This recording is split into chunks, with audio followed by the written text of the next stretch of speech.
Hey guys, it's the WalterFootball.com After Dark show for April 29, 2024. Going to be talking about the NFL draft that just happened. I posted my team grades on the site, so going to go through them today and answer any questions about the draft or really anything else. So going to get into all that. Before we do, please hit like, subscribe, comment below, share this video, visit the link in the description for the merch store. All that would mean a lot to us. If you really want to help support the show, there's super chats, super stickers. Last week we had so many great ones. Kevin Kovac, DeGeneron, John Sanders, Slew. Like everyone was so helpful last week. It was great. And as I always say, like we make nothing on YouTube ads. Like I was looking at the past two shows in which we didn't get any super chat revenue or anything like that, and like the past two shows like that were like 71 cents to 66 cents. So yeah, it's pretty bad. So you could just like walk around on the street for like a half hour and find change and like do better than that. So yeah, any help in that regard would be really appreciated. If you really want to help support the show as well without doing that, I have my book here. It's called Jerks of the College Years. It's available on Amazon. Actually, it's been a month since I published this. So yeah, happy 1 month anniversary to that. But yeah, you can buy this book on Amazon. It's a collection of stories that I wrote in during my college years. I spent 6 years at Penn State, so I met a lot of weird people up there. And as you know, like I tend to bump into a lot of people who are strange based on my jerks of the week. And this is basically that from college. I wrote a lot of these a long time ago, but then I kind of like refined everything and stuff like that. So if you like jerks of the week, I think you'll like this. So it's another way to help support the show. So if you guys want to comment, any comments, questions, I'll answer. The super chats obviously get priority, but yeah, I'll answer anything. I will answer anything, as I always say. If you guys ask it, I will answer. It doesn't have to be about football. I'll answer anything. So Andrew says, WTF Falcons. This is quite the draft for the Falcons. The only team to get an F. Spoiler alert, I guess, if you haven't seen it. It was quite the draft. I don't understand what the hell they were doing. We'll get into that. I've a story to tell about that, but I'm not really a story. I mean, you guys have heard it before. I said it on Thursday, but Patrick says, Walt, thank you for all the great work. We really appreciate you. Thank you so much, Patrick. I appreciate you guys for tuning in and helping grow the show. Just really means a lot. So yeah, let's get into it. It's weird to record on a Sunday. Usually we're doing this on Saturday for the weekend show. But I was wiped out last night. I was actually fell asleep while typing up one of my team grades. I think it was I don't know where I stopped. I think it was like the Chargers pick or something like that. I just kind of like fell asleep and I woke up on my keyboard like a half hour later. I'm like, oh man, I'm like, where'd that half hour go? But yeah, I was so tired, and I'm still kind of tired, but less so. I usually sleep like 4 hours and 15 minutes. I slept like 5 hours last night, so it's definitely an improvement. So, all right, let's get to the grades. So we're gonna go in draft order. The Panthers were at number 1. They got an A minus. So I like how they didn't have a first round pick to start. Now they traded up to 32. They got Xavier Legette, who I said this on Thursday, which is it was so weird that he said that he visited the team 4 times. And like usually it's a big deal when a prospect visits a team. You know, it's called the top 30 visit unless it's local, and then local guys can come in. Like it doesn't matter how many local guys you have. Like anyone who lives, I don't know what the distance is from the team. Like you're allowed to come in, but Legette was like, yeah, I visited 4 times. Like, yeah, I mean, he is local, I guess. So it didn't have to count as a top 30 visit, but it's like, what is he doing there all the time? So then he said the Panthers promised they would draft me, which is like true. Actually, it ended up being true. So he kind of leaked that. No, I like the weapons that they added. Legette and Jatavian Sanders. Jonathan Brooks was good too. He's coming off a torn ACL, so he's not going to play all that much next year. But like, doesn't really matter because the Panthers aren't contending for a playoff spot next year. This is all about building for 2025 and beyond. And yeah, I think they're off to a good start. Chow Smith Wade was a good pick in day 3 to replace maybe Dante Jackson. So overall, I think the Panthers did pretty well. Pollyanna says, thank you, Walt. I was up 2,500 on prop bets this year, risking less than 2,000. Charlie as well. Yeah. Congratulations. That's awesome. Glad you did so well. I know some guys who did really well in the draft as well with the props. So congrats to all you guys. Patrick says, finished the Fallout show with my buddy tonight, and it was an amazing first season. Colin McLaughlin is such an incredible actor. In NFL news, glad the Giants got neighbors. I had no idea Colin McLaughlin was in Fallout. Now I'm definitely going to watch it. He's definitely one of my favorite actors for sure. I don't have too many favorite actors, you know. I think like most of them are overrated. Like I feel like most actors can handle each other's jobs. Now there are definitely some great ones, but Colin McLaughlin was like what he did in season 3 of Twin Peaks was just amazing. He played so many different characters on that show, and he did this so well. Yeah, he is the best. So I had no idea he was on the show. So I'm definitely gonna watch it now. But I never played Fallout though, so I don't know if like that'll impact how I will enjoy the show. You know, like that's kind of like why I've been hesitant to watch it. But now that I know he's in it, I'm definitely gonna watch it. All right, so let's move on. Number 2, the Redskins, they get a B-. So they took Jaden Daniels overall. Like after all, like you know, some people were saying, oh, they're going to take JJ McCarthy or Drake May, and they ended up making the right move. Unfortunately, they didn't get a left tackle for him, so I kind of worry about that. Now maybe they'll come back and re-sign Charles Leno. Someone recommended that. Someone suggested that they would do that on Twitter in a response to me, and I'm like, yeah, that's actually a good move. Because like right now they can't go into the season with what they have. I forget who their left tackle is. I think it's like Cornelius Lucas. Like you can't do that to your rookie quarterback. Yeah, I liked some of Washington's other picks. Johnny Newton, Mike Sanders. Still, I think they're good picks, but not addressing left tackle in a deep tackle class. It's not like there are no good tackles in this class. Like the Redskins, like I feel like had their pick of the litter. I think they should have traded up into the first round and gotten like a Tyler Guyton or a Jordan Morgan or something like that. They didn't do it.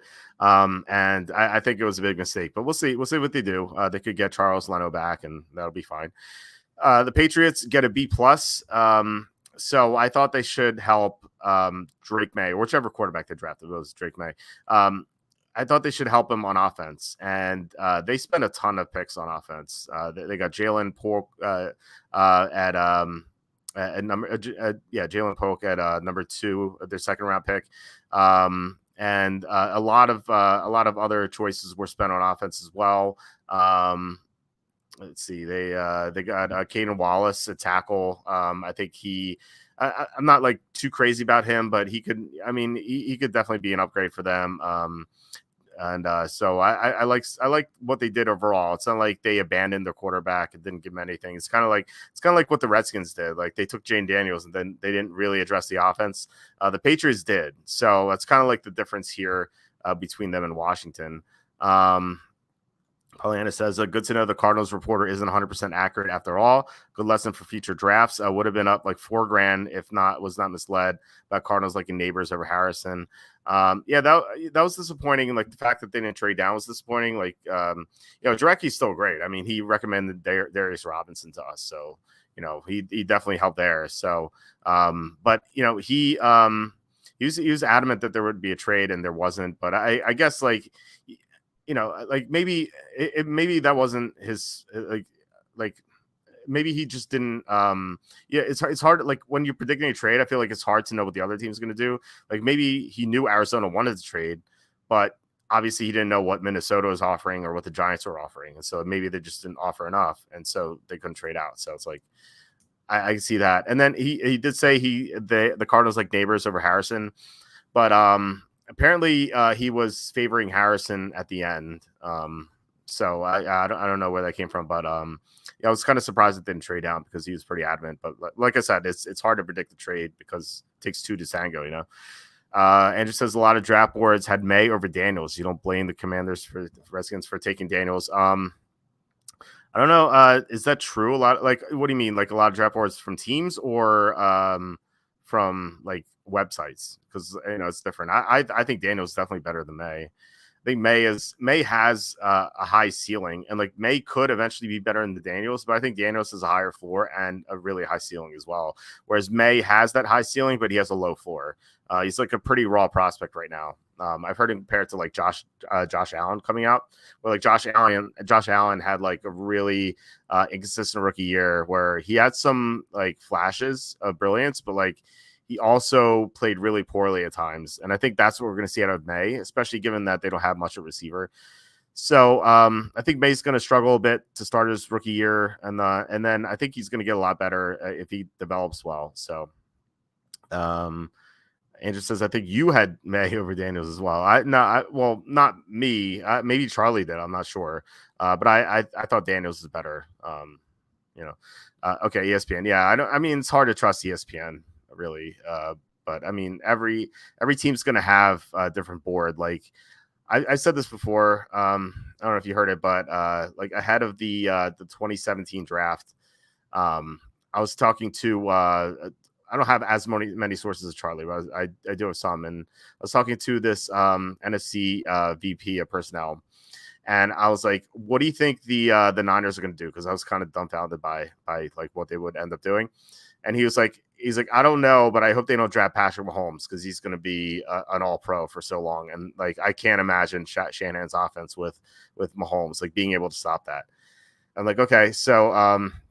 And I asked him, like, what do you think about Deshaun Watson? Because, like, he loved Mahomes. I'm like, what do you think about Deshaun Watson? He's like, I have him in the third round. So, like, it's funny that obviously there were teams that liked Watson. The Texans had him in the first round. They traded up for him. But, like, this team that tends to draft well, they had Watson in the third round. So, like, every team will have a different board. I'm sure some teams had May over Daniels, but I do think that Daniels is better than May. Patrick's saying there is some overlap, but you can watch show without playing game. Fallout 3 is my favorite video game ever made. It's an awesome RPG set in Washington, D.C. Guy who voices Jerry on Rick and Morty also in the show. Okay, interesting. So it's an RPG. I didn't even know what it was. I assumed it was as a first-person shooter, just because I heard of the game. I just never played it before. I never even seen it played. So Pollyanna asking, when was the last time Charlie had the top 5 picks incorrect? We should turn betting the top 4 and top 5 pick in order as a tradition and make money. Yeah, Charlie's the best. He got 10 out of his first 12 picks right. It's crazy. Obviously, Atlanta was wrong. I don't think anyone got Atlanta right. And what was the other pick that was wrong? I think it was the Jets. He had Bowers there, and they went for Shana, which is weird. But yeah, Charlie's the best. Like he's the best for a reason. It's amazing how many people he knows around the NFL, and it's just brilliant. So I hope Charlie's gonna be on the show. I haven't spoken to him, but usually we have Charlie and Jacob on Tuesday to do a recap. So hopefully they're on. And Charlie could talk about his mock draft and his thought process, and we could bet the top 5 in order based on what he does next year. Cardinals get a C here. Yeah, the fact that they didn't trade down was disappointing. Like I feel like they had a golden opportunity to do that, and maybe they didn't get as much as they would hope. But I don't know. And they made so many weird picks, like Dadrian Taylor Demerson, Tip Raymond in the third round. He's like a late round tight end. Like they took him in the third round. So like not like he filled the need or anything like that. Like if they were desperate for a tight end and they took him, I'm like, okay. But they didn't need a tight end. They have Trey McBride. So, like, why are you reaching for a tight end in the third round? Just didn't make sense. And given how many picks they had, like, I expected a lot better from Arizona. They just really disappointed. Chargers get a B here. The Joe Alt pick was weird. I talked about it on Thursday, but it's like they drafted a guy at number 5 who's never played a position before. That's just like, okay, Joe Alt's super talented. Maybe he can play right tackle. Like maybe we don't know because he's never done it before, and it's not something that could be done easily. Like Jonah Williams played well at left tackle for the Bengals. He moved to right tackle and he was bad. Like Joe Alt could struggle at right tackle, and it's just a risk they're taking for no reason. They had Malik Neighbors fall into their lap. They could have taken Neighbors. They could have traded down. Like either scenario would have been fine. They could have taken Latham, as a lot of people predicted, but I don't know. I think Latham would have been a reach there, so I wouldn't have liked that. But I feel like if you're going to use the top 5 pick on a player, just make sure he's played the position before. It's just like so weird. But I do like what the Chargers did otherwise. They got some good receivers, Lad McConkey, Brendan Rice. They like a steal with Rice. I don't know why he fell so much, but I'm sure Charlie's going to have a why the slide, which he usually does. Those are great articles. I'm sure he's gonna have that on Brendan Rice. Speaking of neighbors, though, the Giants got him at 6. But I don't think they did enough to help Daniel Jones. Like they spent a lot of picks on defense. Now they got Theo Johnson and Tyron Tracy in the 4th and 5th rounds, but I don't think that was enough. I don't think they did enough to upgrade the offensive line. They signed a couple of guards in free agency, but those guys didn't strike me as really good players. And so I just worry that it's going to be the same old story with Daniel Jones not having pass protection. Now he's going to have a number 1 receiver for the first time. That'll help. But he won't have the great blocking, and that's a problem. And so I think the Giants are going to be the worst team in the NFC East again, which could be a blessing in disguise because there looks to be some good quarterbacks in the 2025 class. So let's see here. We got a question here. Pollyanna saying, I'm actually going to research that if you have the old mocks on your site still. Yeah. The mocks, if you go to a mock draft page, there are usually links at the bottom of each page. Like, I'll show you guys. So, but if you go to the site and go to our mock draft, any mock draft, could be mine, could be Charlie's, at the bottom, actually, no, they're not here. I used to have links here. Okay. So okay, they're at the top here, but what you could do, you could just change the URL. So it says draft 2025.php.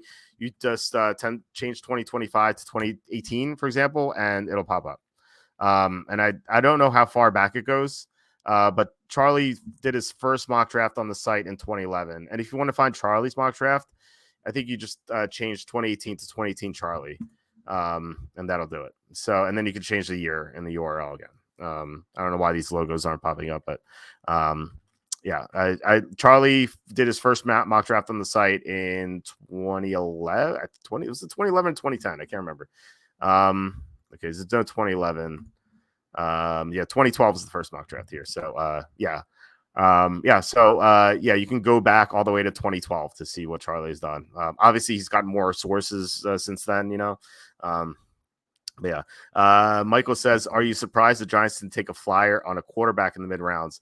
Well, Charlie actually reported that they weren't going to draft a quarterback and that they would trade up. And a pretty Ricky said that the Giants are going to trade up for May, and Charlie, like hours before that, Charlie reported that they weren't going to draft the quarterback. So like, as good as Pretty Ricky was in free agency, like I would trust Charlie in the draft, obviously. But in the mid rounds, like the problem is like there were like what quarterbacks in the mid rounds. There was Spencer Rattler, and that was it. Like there's really nothing else. Michael Pratt maybe, but like with Rattler, I think teams are turned off with that reality show that he filmed. But like this is a really weak class for quarterbacks outside the top 6. Like once you got past them, there was really nothing. I guess like Rattler is sort of, but like if teams didn't like his off the field stuff with that reality TV show, like there's really nothing else at quarterback. So like, why take a spin on a prospect that sucks? Just wait till next year, because like otherwise it's just a wasted pick. So yeah, I mean, like I feel like the Giants are going to be one of the worst teams. So they'll have their chance at getting a quarterback for next year. There's Shador Sanders, obviously, Carson Beck, Drew Aller, Quinn Ewers. Like there's 4 guys who might go in the top 10. Now it's like obviously way too early to predict exactly what's going to happen, but right now there's projected to be 4 quarterbacks in the top 10. And, I feel like one of them is going to drop off, maybe 2, but like someone's going to pop up out of nowhere. At this time last year, no one was talking about Jaden Daniels as a first round pick. And we saw what he did. So there's going to be good quarterback talent, and the Giants could just get one next year, I think. Mike says, I see what you mean. I just thought once Jones and Locke fail, they might try to take a guy to see what they're going to earth. I get it, but like it's just not good prospects. Like the only guy I would have taken a chance on in this draft beyond the first round is Pratt. And I was kind of surprised that he fell. So if the Giants took him, I would have liked it, but I think ultimately their starting quarterback in 2025 is the guy they're going to draft next April. All right, so who knows? Like maybe Daniel Jones will rebound, but I kind of doubt it. All All right, so we move to the Titans. So the Titans did the opposite of the Chargers. Well, actually, the same thing, just different position.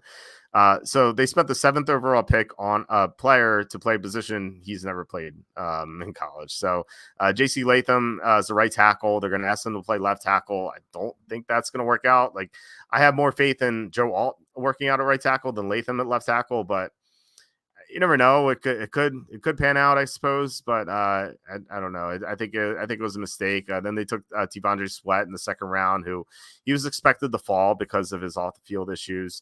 I like the Cedric Gray and Jarvis Brownlee picks, but yeah, it's a weird draft for the Chargers and Titans to take players who didn't play those positions.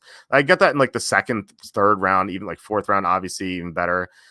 And onward, but a top 7 pick on a player who's never played that position, just I don't know, just seems like added risk. Like there's already risk with these guys, like getting big money for the first time. They're young, like they could always bust if they don't try hard. And now you're adding that added risk. Like it just seems like a mistake. And now we get to Atlanta and the Millen grade. People ask me if I've ever given a team an overall Millen grade. I don't know if I have, maybe once. It's so I don't understand what they're doing. I mean, we talked about the Michael Penix thing on Thursday. So when Ian Rappaport came on TV and he's like, the Falcons are strongly considering Michael Penix Jr. and he had this like conviction in his voice. And like sometimes when Rappaport or Schefter, when they talk, like, sometimes they're just BSing and like they're just filibustering on air just to just be on the air, like, because they need time to fill or something like that. But like, I've never heard Rappaport sound so convinced. And I bet Laiatu Latu to be the number 8 overall pick. And they were going to draft Latu. They weren't going to draft Penix. And this is all Arthur Blank coming in and acting like David Tepper and be like, no, I want my guy. I want the succession plan, which is whatever the hell that means. And so, so once I heard that, I like rushed onto BetUS because that's the only sports book that I could bet the draft on here. Like there's Bovada, but they really limit you. So I bet Penix to go 8th overall. It was like 28-1, just as a hedge. Just like, so like, it was like, the max bet was only $50. Like I would have bet more if I could, but that's what I did. And it ended up working out, but like I would have made more on Latu going 8th overall, unfortunately. But this is all Arthur Blank. The coaches, the GMs, they wanted Latu, and Arthur Blank was like, nope, we need a succession plan. It's not like we can get a quarterback in another time. It's like I feel like just take a shot on some mid-round quarterbacks. They might pan out, and if when Cousins leaves, you can just draft another one. It's not that difficult. So they really screwed themselves over because like they'll win the division. The division sucks, but like once they get to the playoffs and they have to chase around Jalen Hurts and Jared Goff and Brock Purdy, Matthew Stafford, Jordan Love, like all these guys, like they're good quarterbacks in the NFC, and the Falcons won't be able to pressure them, and that's why they're going to lose. And they're going to hope that they're going to wish that they drafted Latu, or at least the coaches and GM will. I'm sure Arthur Blank will be like, oh, I didn't make a mistake, but really dumb. I feels like the owner, unless like the owner has a football background, they shouldn't really make decisions like this. Just let your football guys do the decisions, and even like the football guys who had a football or the owners who had a football background, like Jerry Richardson when he owned the Panthers, like he was a player in the NFL. Like he let his coaches and GM like make decisions. I don't know why like Arthur Blank steps in and is like, oh, I know what I'm gonna do, or like David Tepper. Like these guys are morons. Germ with the $3. Thank you so much, Germ. Really appreciate the support. Yeah, if you have any questions or comments, I'll bump you up to the top. So I really appreciate it. And then 10 NM says, if they're taking quarterback next year, why waste the late pick on one now? Yeah, I agree with that. There's really no point unless you really like a mid-round guy, like you have your eyes on him and you just want to take a shot and like, okay. And if he doesn't pan out, then you just take your franchise quarterback in next year. But yeah, there's really nothing in the mid and late rounds. Titans should have drafted a Dunze. Yeah, I agree. Or traded down, like one of the two for sure. Who was the best 3 left tackles in this draft? Well, Joe Alt, definitely number 1. I think Olufashano, number 2. As far okay, left tackle. As far as number 3, kind of have to kind of try to remember who there was. I guess you would say Tyler Guyton is your third best left tackle because like you have Troy Fatano is more right tackle, Tyrese Fuaga more right tackle, Latham's right tackle, Amarius Mims I think is more right tackle.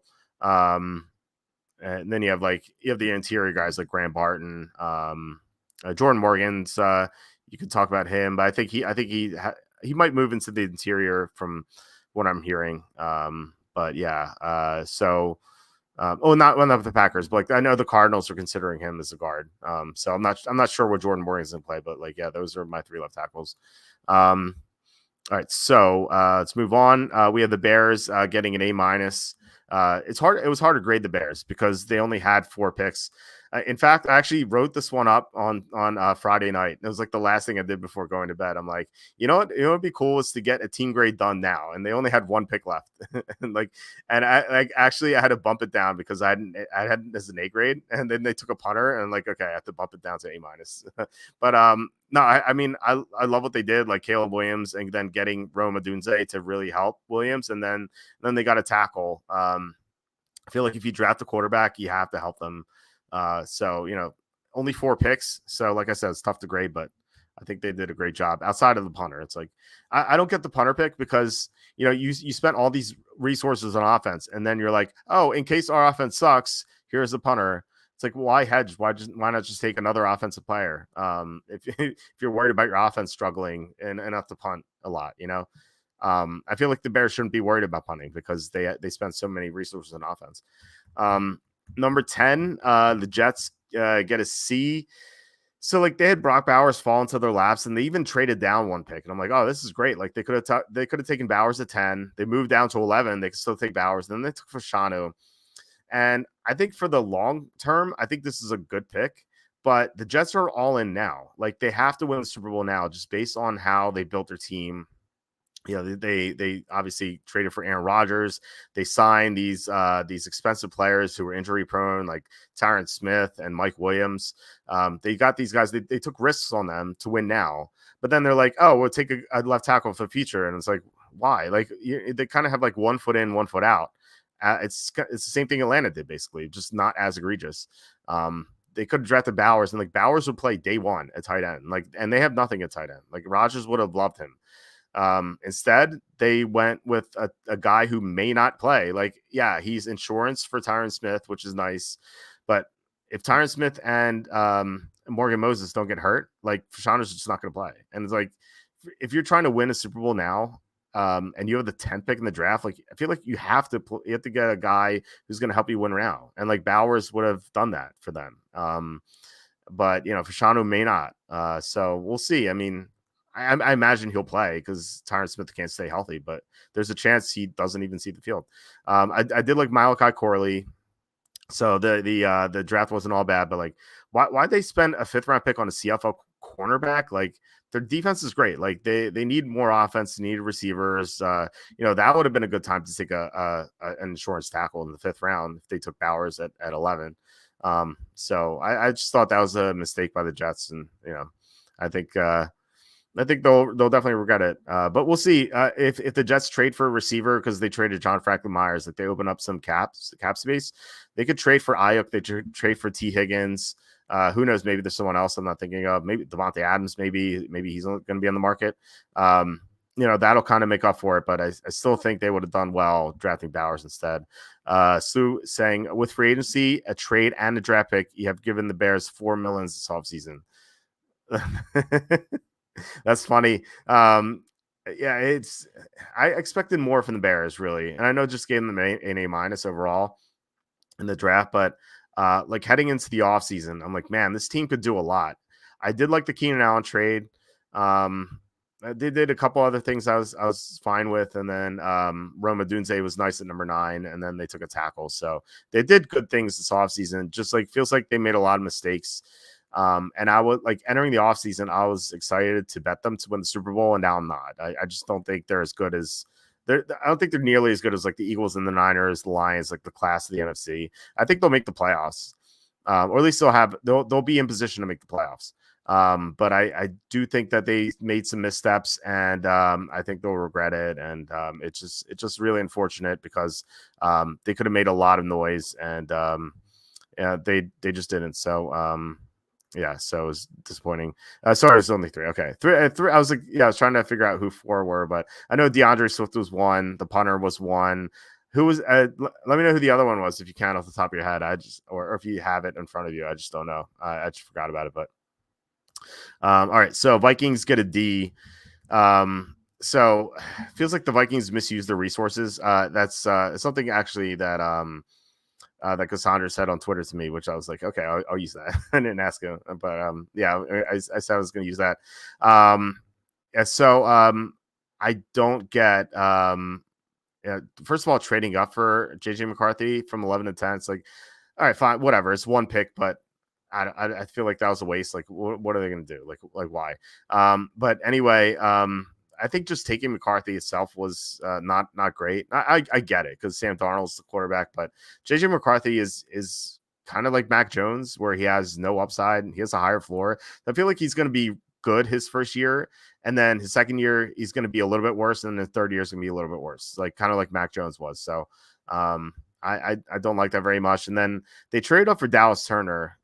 They gave up a lot of resources, and right now heading into heading out of the draft and looking ahead, they only have 3 picks in the 2025 draft. They have their first round pick and they have 2 fifths, and that's it. So like they used all these picks to move up.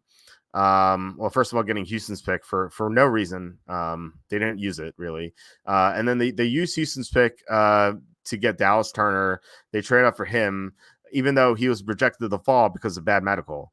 So it feels like they didn't get the memo or something like that. Like they didn't know Dallas Turner was hurt. So I think they made some big mistakes here. They made some solid moves. They had a couple of good picks, but overall, like it wasn't as bad as Atlanta's, but it was really bad. So I gave it a D. Denver here got a C. Bo Nix, I don't think belonged in the first round. I think he's kind of like Christian Ponder, Blaine Gabbert, where like, you look back and it's like, oh, what are these guys doing in the first round? I think that's the same thing with Bo Nix. He just doesn't strike me as a guy who belongs in the first round. I like some of their other moves, Chris Abrams Drain and Audric Estime. I thought they were steals in the third day. But overall, just like the Knicks pick, it just kind of really spoiled what Denver did overall. So we had the Raiders here, and I like what they did. Everyone thought they're going to take Penix, but he wasn't available. And so I wonder how surprised they were that Brock Bowers fell to them, because it felt like everyone predicted him to go to the Jets or something, or maybe a team like the Colts trading up for him. But he was there, and I'm glad they didn't let the Michael Mayer pick dissuade them from taking Bowers, because like Mayer just looked really bad last year, and I think it's kind of apparent that he's a sunk cost. Now it helps that different GM drafted Mayer, so like this new GM doesn't have to admit like that he was wrong here, but it was a good move to take Bowers, because they he's going to be a good weapon for them. Like Devontae Adams is not going to be there for too long. So they're going to need some weapons for the future. And, if I'm one of the quarterbacks there, I'm pretty happy about that. And I think like Bowers is just an elite player. Like you can't really get that like all the time. And like at number 13, I thought he was a steal. They think about like where Kyle Pitts went. Like Pitts went 4th. And I know like in hindsight that was late, but like I think Bowers is a better prospect than Pitts. So like, one guy goes 4 and one guy goes 13. Just, it's a big difference. They had some other good picks, I thought. Jackson Powers Johnson, Dylan Laub, both good picks there. Tommy Eichenberg and Marlon Devonshire I thought were good picks too. Saints get an A-. So they didn't have that many picks, but I thought they did well with what they had. So like they drafted Talise Fuaga, who could have gone a little bit earlier. Then they drafted Kool-Aid McKinstry, who like was projected in the 20s, and they got him at 41. So like 2 big steals. And then they drafted Spencer Rattler as a project for the long term. So I think that a team drafting Rattler, like as I said, like the Giants wouldn't make sense because they're going to draft a quarterback next year. But the Saints actually make sense because Derek Carr is going to be there for a little bit longer than Daniel Jones will be for the Giants, unless Jones is good this year. So like drafting a quarterback to groom behind Carr just makes a lot of sense. All right, let's see here. Falcons, Sue says Falcons got that $4 million when they gave that to Mooney. Okay, that makes sense. John says getting a Dunes 8-9 was the biggest steal in the draft. He would have been drafted top 5 any other draft. Yeah, I can see that for sure. I mean, it's kind of weird that he was the third best receiver here, where like in other drafts he would be the top receiver. So yeah. All right, so Matthias says they have 100 million and 2025. Who gives a F about draft picks? I don't know. I mean, that's how you build your rosters at the draft. I don't know. I just think it's a big mistake. Just like they just squander resources for no reason. Like they may have gotten Dallas Turner at 23. Like teams didn't want him because of the medical problems. That's why he was falling. So I don't know. Like I like, and then why get Houston Spick if you're not going to trade up for it for a quarterback? Just feels like they just made too many mistakes. Now I think they got some good players, here and there, but I think just overall it's not ideal. Michael saying Denver had the weakest roster in the NFL. And Sean Payton's coaching will probably make them more competitive at least. We'll see. I don't know. I mean, I'm not convinced Sean Payton is what he was in New Orleans. Like it feels like he's almost mailing it in at this point. Like he was bragging about like getting the Vikings to trade up. It's like, okay, so what'd you accomplish really? Like no one really fell to you. You're going to take Bo Nix no matter what. So I don't know. It just seems like he's not quite as invested as he was with the Saints, and I don't know. Maybe like I feel like if Bo Nix doesn't work out, he's just going to be like, all right, peace out. I'm leaving. I don't know. It feels like he's just I don't know, just not getting the sense that he has the same fire he had in New Orleans. So I don't even know if he's going to be able to coach him up. All right, 15 Colts. I like what they did overall. They really tried to help Anthony Richardson here. 4 of their top 5 picks were spent on offense. 2 were receivers. Adonai Mitchell was, a guy who's falling to the mid-second round because of a couple of things. But, I think getting him in the mid-second was a good steal. And then they got Latu at 15. They got the best defensive player at 15, which is insane. So good on them. Seattle also got a great defensive player at 16, Byron Murphy, who also fell. Felt like he could have gone maybe at number 9, as high as 9, really. I know the Vikings like him a lot, but they were going to take a quarterback. So if the Vikings didn't need a quarterback, they were going to take Murphy at 11.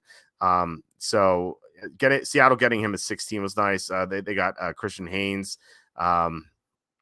What was a good pick, although like I feel like they didn't use enough resources on offensive linemen. That's my only qualm here with Seattle, but I think they did a good job overall, which is not a surprise because John Schneider is such a good GM. So A- for Seattle.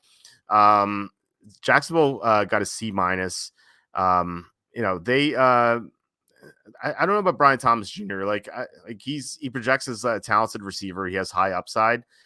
But it feels like the Jaguars should have focused more on defense.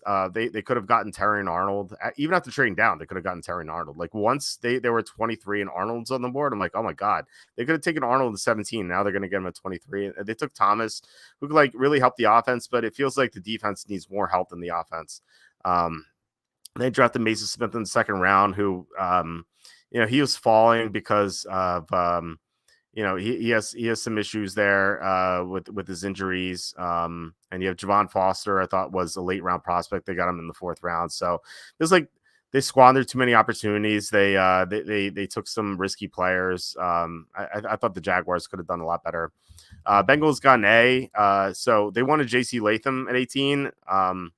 It feels like the Bengals, they always think that a great player is going to fall to them. I noticed that. So they thought Latham might be available. But he wasn't. But actually, Amarius Mims was the number 2 option. So he got there at 18. So he's going to improve their blocking. Chris Jenkins, I thought, was a really good pick in the second round. Then they got McKinley Jackson in the 3rd. So like those 2 together can maybe equal what DJ Reader was. Like you're going to have Jenkins rush the passer and Jackson's going to stop the run. So I thought that was nice. And then they got a couple tight ends who are pretty promising. And they haven't had a good tight end in forever. It's like since Tyler Eifert and back when he was healthy, which is like a long time ago. They might have good production tight end again. So I thought the Bengals did a good job. Rams B plus. So they spent the 2 first picks on Florida State front 7 guys with Jared Verse and Braden Fisk. I thought those are good picks. I wasn't like a huge fan of Verse, but I thought Fisk was a good steal in the second round. Brendan Jackson, Tyler Davis, like those are good players too. I think the only mistake they made was they used the 3rd round pick on a running back, Blake Corum. I was like, it's kind of disappointing that Corum would go there because he's not going to get an opportunity unless Kyron Williams gets hurt. And I know you need insurance for your running backs, but I was kind of like disappointed to see him go there. Steelers get an A minus. I thought they should spend 2 picks on offensive linemen, and they used 3, including the first 2. And so I like that they really attacked this area. Like they've been bad on the offensive line for a long time, and just trying to get like Fatanu and Frazier, just trying to get them on the offensive line and like having them as upgrades. I think is really good. And then they took a shot on Peyton Wilson, who he fell because of injuries, but where they got him, I thought he was a steal. Roman Wilson feels like he's going to be the next second day receiver that they get, who's going to be good. So I really like the Steelers draft. There are some question marks here medically with Fatanu and Wilson, so there's some risk. If there wasn't this risk, I think the Steelers would have gotten like an A plus. But there is some downside with what they did.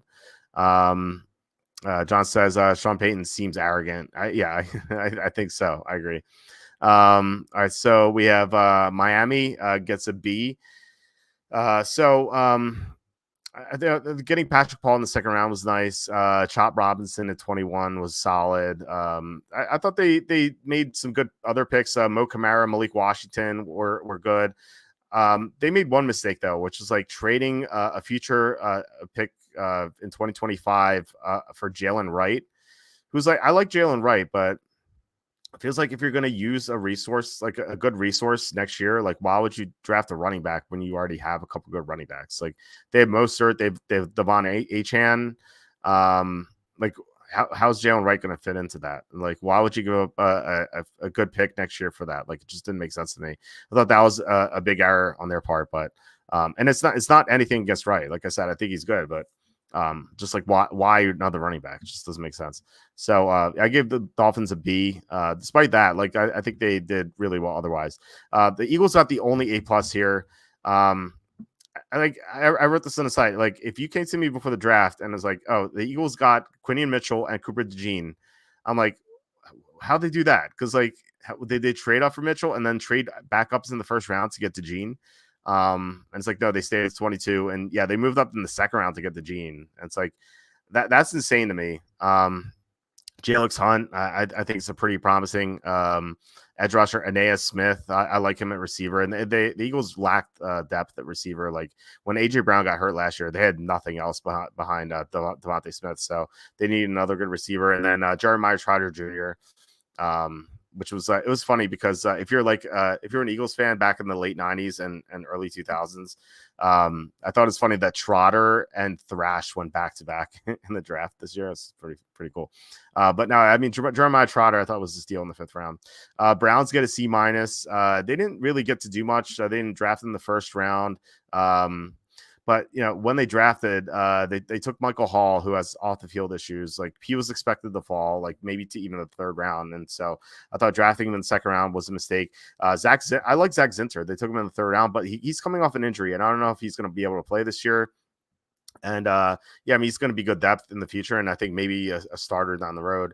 But it feels like for a team like the Browns, they needed to do more because they're a playoff team, like, or at least like borderline playoff team. And like, it feels like they didn't improve the roster enough at the draft. So I gave it a C minus.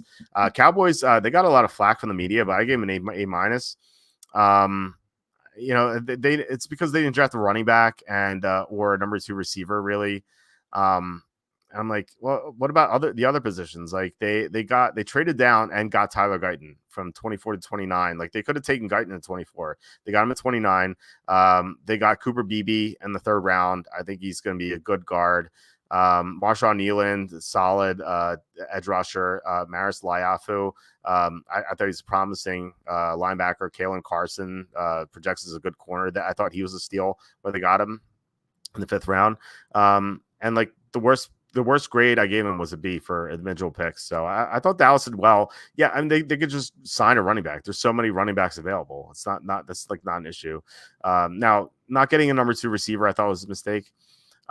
Especially in a draft with so many good receivers. Like that's my only that's the only negative thing I could find with Dallas's draft. Otherwise I think they did a good job.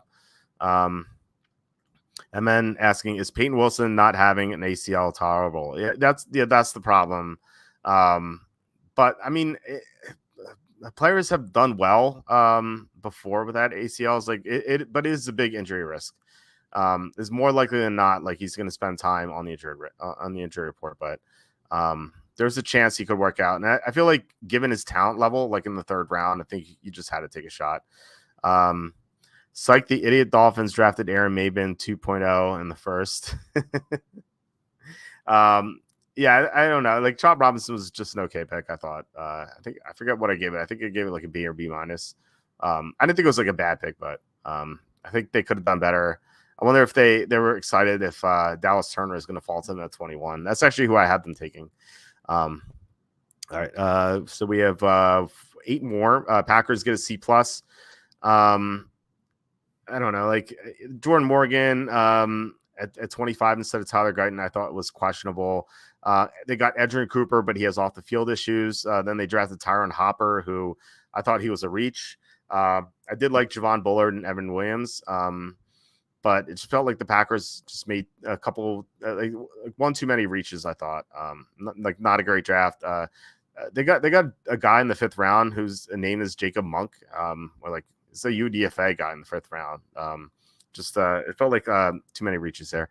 Buccaneers get a B+. They upgraded the interior offensive line with Graham Barton. I thought that was a good pick at 26. Then they went for an edge rusher with Chris Braswell, safety with Tyke Smith. I gave both a B+ for that. Jalen McMillan, I thought was a good receiver pick. So felt like they attacked all their needs and they got some good players. So I thought it was a solid draft. Like not a great draft, but solid. I gave it a B+. Texans get a B. I thought they addressed offensive line and secondary, which I felt like they had to. I thought they got like some decent players like Kamari Lassiter, Kalen Bullock. I thought they were pretty good, and I liked getting Blake Fisher because he can in the 2nd round because he could start at right tackle and move Titus Howard to guard, and so it's kind of like 2 upgrades in the offensive line for the price of 1. So I thought that was pretty solid. My one criticism is that they waited too long to go defensive line. I thought they needed to do that earlier, but otherwise, pretty solid draft. Bills get a B+. I thought they'd take a couple receivers. Now they got one, and they traded down a couple of times. I know like there was some tension on Thursday night because you didn't know what they're going to do, but they got Keon Coleman at 33. And I know for a fact there's one team drafting late in the 1st that was going to draft Keon Coleman, but a better player fell to them, so they didn't need to. But they were strongly considering it. So Keon Coleman at 33, I thought was great, especially after 2 trades.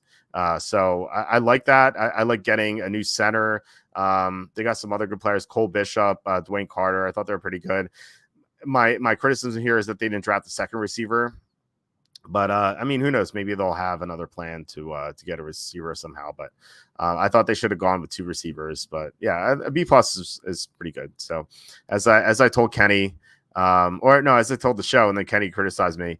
I think B+ is a good grade. And then Kenny, I don't know if you guys saw it in the day 2 preview. Like Kenny asked, he's like, can you explain how B+ is a good grade? I'm like, man, I love B+ in college. My GPA was 3.2 or something.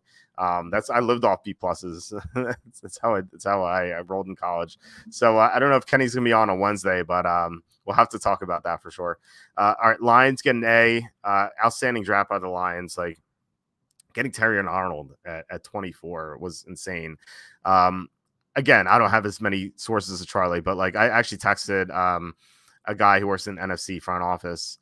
And I'm like, who do you think was the biggest faller in the draft? Like, who are you surprised the guy who dropped the most? And he was like Terran Arnold for sure. And he even said like our team tried to trade up for him, but we were beaten to the punch by the Lions.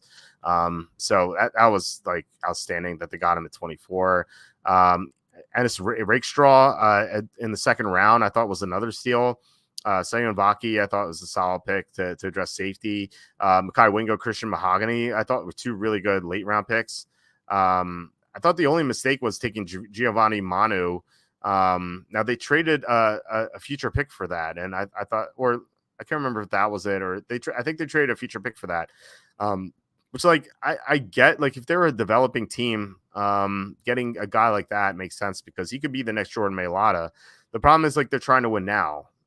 And so, like, I feel like their picks should be used on players to win now. And who knows, like maybe he won't amount to anything. So I thought that was a mistake, but like not enough to knock him off an A. I thought really good draft overall.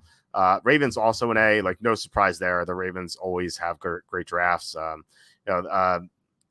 Nate Wiggins, I thought was good value in the first round. Roger Rosengarten, some people had him in the first round. Not us, but like some people did. So I thought that was a good value. Devontae Walker, TJ Tampa, like these are all like great values that they got. I thought the only mistake was, or maybe not mistake is the wrong word, but like the only pick they had graded worse than a B was the 6th round pick they used on Devin Leary. I don't know. I just wasn't a fan of Leary. Maybe he'll be a good backup in the NFL, but I thought they should have used that pick on someone else, but it's my only criticism. Like the Ravens draft well all the time. Niners get a C. They didn't really address the offensive line or the defensive line except for Dominic Puny in the 3rd round, but like that wasn't enough. Like I think they're going to have issues blocking next year. They didn't take a defensive lineman, which is very out of character for them. They drafted a receiver at 31 and Ricky Pearsall. I didn't think that I didn't see him go in the 1st round in any mock draft that I looked at. Not that like that's a good barometer, but I don't know. I just felt like he was a 2nd round prospect. All the way. And so like, if you're going to take Pearsall, I feel like you have to trade down. Malik Mustafa, I thought was a reach. Just like a disappointing draft from John Lynch. He usually drafts well. I just think there was an off year for him for some reason. And then Chiefs, finally they get an A-. They got Xavier Worthy. They moved up for him. I didn't think they needed to move up for him, but given how many good receivers there were at the end of the 1st round, but still like giving Mahomes a 4-2-1 talent, I like feel like that can't be a bad decision. They had Marcus Valdes-Scantling as their deep threat last year. Now they have Marquise Brown and Xavier Worthy, so it feels like their offense can be better.